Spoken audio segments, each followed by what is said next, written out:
Hamparan sawah yang luas berlatar belakang lereng gunung yang menyejukkan kalbu tak pernah gagal membuat siapapun terpukau melihat bentangan alam Swiss Van Java.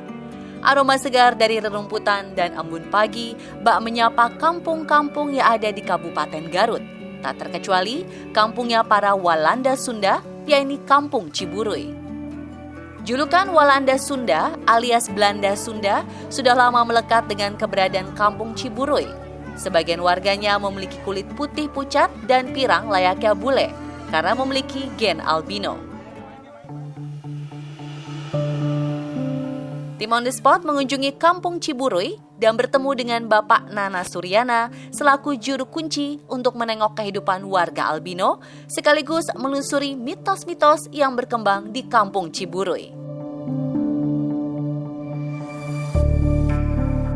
Selain dikenal sebagai kampung albino, Kampung Ciburuy ternyata memiliki area terlarang yang konon tidak boleh didatangi oleh sembarang orang.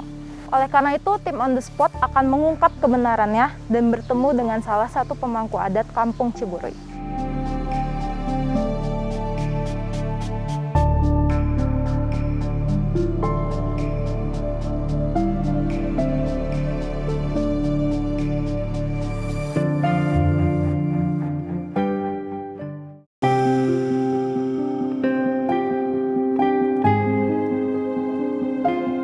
Menurut penuturan Pak Nana, di Kampung Ciburuy terdapat 10 warga yang memiliki gen albino. Angka yang cukup tinggi, sebab berdasarkan data WHO, hanya ada 1 albino di antara 17.000 orang. Lalu apa yang menyebabkan sebagian warga Ciburuy diberkahi gen albino? Yang dijulukan ataupun yang dipanggil albino zaman sekarang, itu keturunan dari leluhur kita semua. Itu namanya Kangjeng Dalem Agung Keputihan. Itu seorang raja. Sejarah yang diceritakan yaitu cerita Munding Laya ataupun Kebo Bule. Itu akhir cerita dalam cerita Pajajaran. Jadi putih itu bukan secara wujud atau lahirnya gitu. Jadi akhlakul karimah sehari-hari.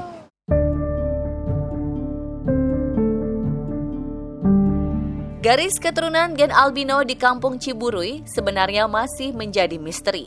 Orang yang terlahir normal pun ternyata bisa memiliki keturunan albino, termasuk Pak Nana dan sang istri, Ibu Siti Rohmah yang dianugerahi 2 orang anak albino. Anehnya sebelum melahirkan anak albino, Bu Siti dan Pak Nana seperti diberi pertanda melalui mimpi-mimpi yang tak biasa.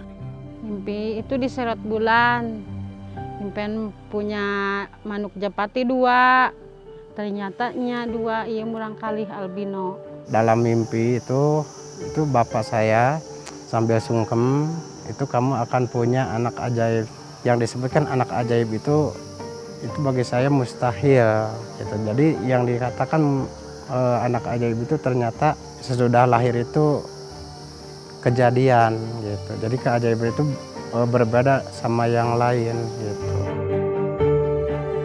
Keanehan tak berhenti di periode kelahiran saja. Si bungsu yang bernama Jajang Gunawan kerap berperilaku seperti orang lain saat berdoa di tempat leluhur Kampung Ciburuy. Jadi Jajang ini suka sambil duduk di samping saya itu sambil kecuas-kecuis seperti orang yang lagi berdoa, yang lagi khusyuk. Kemudian kalau misalkan saya mau nyaje, itu karena saya kelamaan mungkin gitu. Jadi Jajang itu sambil mengambil kopi bubuk itu langsung dikunyah, belum dikasih air ataupun belum diseduh gitu. Jadi kelamaan katanya, nunggu bapak ninyu kopi, saya udah kepengen kopi.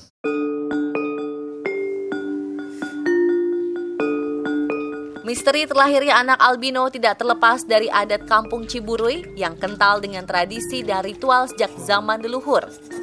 Dalam kesempatan langka ini, tim On The Spot diperbolehkan mengikuti ritual memandikan benda pusaka peninggalan kerajaan Pajajaran yang hanya dilakukan 2 kali setahun.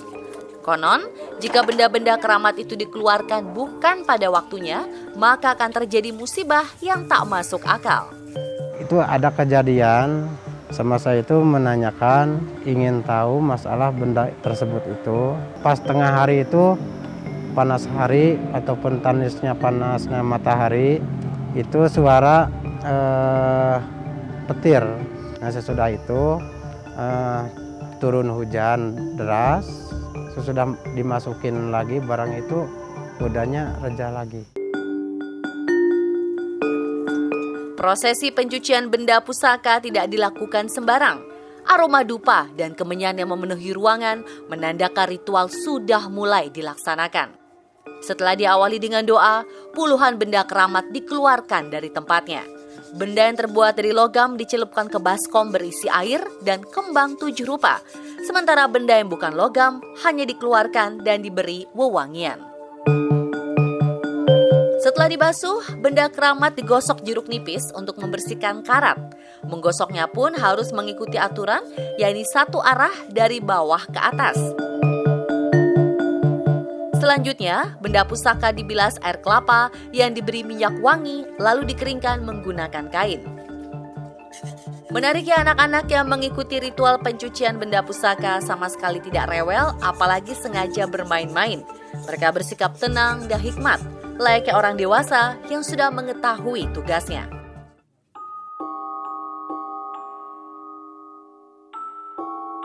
Setelah ikuti ritual memandikan benda pusaka, Pak Nana mengizinkan kami untuk menusuri area hutan larangan. Wilayah paling sakral di kampung Ciburuy ini dipagari anyaman bambu setinggi 2 meter dan terbagi menjadi 3 bagian. Semakin dalam, semakin keramat pula areanya. Suasana hutan yang tenang dan sedikit gelap karena tertutup rimbunnya tanaman bambu cukup membuat kami bergidik. Namun semilir angin yang berhembus bak menarik kami untuk semakin naik ke atas. Sesampainya di tingkat 3, kami dibuat bergetar dengan penampakan pohon besar dengan akar yang menjalar ke bangunan tua berdinding anyaman bambu. Bangunan ini dinamakan Bumi Padaleman. Di tempat inilah benda-benda keramat terutama naskah kuno diistirahatkan. Menurut sejarahnya, zaman dulu hutan larangan memiliki lebih dari 3 sekatan. Lantas, kemanakah sekatan yang kini sudah menghilang?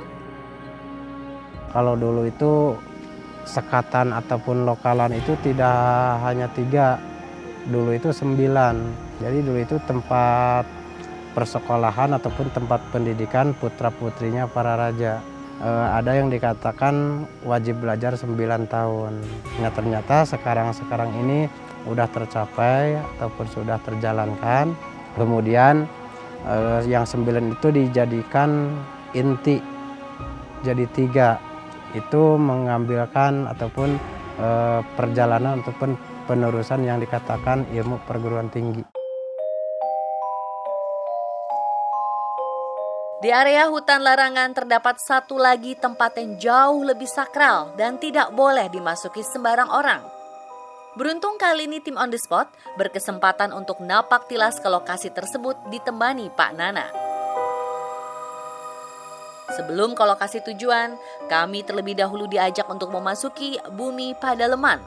Di tempat ini, Pak Nana dan tim On The Spot berdoa kepada Tuhan Yang Maha Kuasa, sekaligus meminta izin kepada para leluhur untuk memasuki area Batu Ampar Pangsolatan.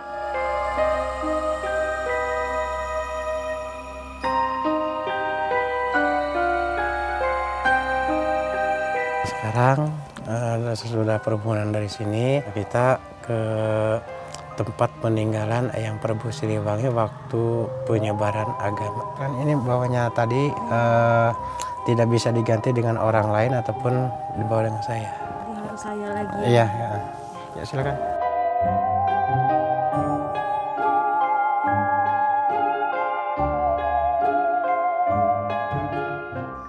Ya, silakan. Bapak, saya mau nanya. Tadi Bapak bilang kalau berangkat sajennya harus di sebelah kiri.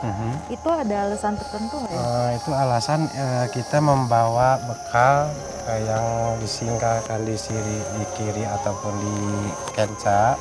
Ada yang mencatat masalah amal ataupun perjalanan kita. Gitu. Nah, misalkan nanti pulangnya ini posisinya harus pindah ke kanan. Kalau kata pepatah zaman dahulu, itu istilahnya bagja. Kalau kita menoleh sampai ke kanan. Jadi istilahnya bertemu dengan masalah kebaikan ataupun kebahagiaan.